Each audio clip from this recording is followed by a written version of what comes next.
Welcome to Lunchbox Sessions, bite-sized industrial training. Hey, it's Carl here from lunchboxsessions.com. This will be a brief introduction to load sensing pumps, sometimes referred to as flow compensating. Our pump still has that very heavy spring, that major adjustment called the pressure compensator or the pressure cutoff for when we hit that really high top-end pressure to make sure our system is protected. But it also has a weaker spring called the load sensing adjustment or the flow compensator. And that flow compensator is receiving information, feedback if you will, coming directly from the load, our cylinder, which right now is working at 300 psi. That's the pressure it takes to lift the cylinder and rod. And that 300 psi is being fed back to the controller and giving that spring a boost. I could tell that the spring is actually set to 300 psi. How did I figure that out? I figured that out because our pump outlet pressure is set at 600.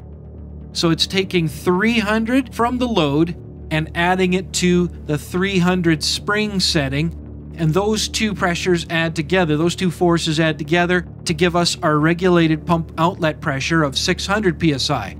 This is different from a pressure compensated pump, which might be set at, say, 2000 psi at all times, and therefore using a lot more input energy.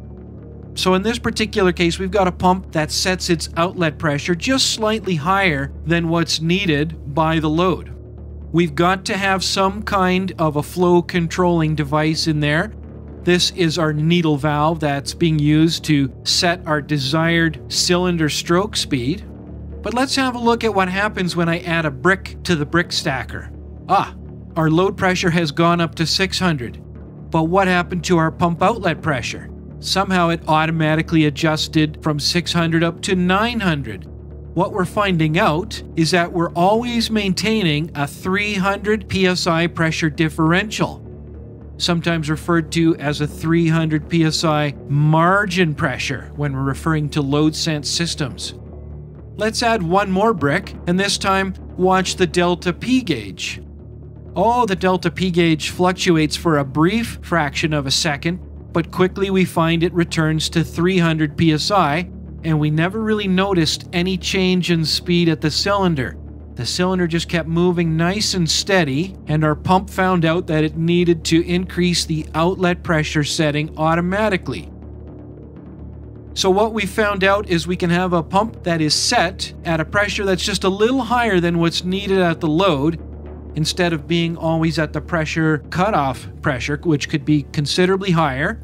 And because we know we want steady speeds to our hydraulic cylinder, we don't wish to see any fluctuation in speed. Every time we take a brick off the stack, or every time we add a brick to the stack, the pump knows to adjust itself accordingly so that the flow rate through the needle valve doesn't change. That's the nature of a load sense system, and that's a brief introduction to load sense pumps. Thanks for watching. We have hundreds of interactive resources like this live schematic, so you can try out your wild ideas without blowing anything up. Get started at lunchboxsessions.com.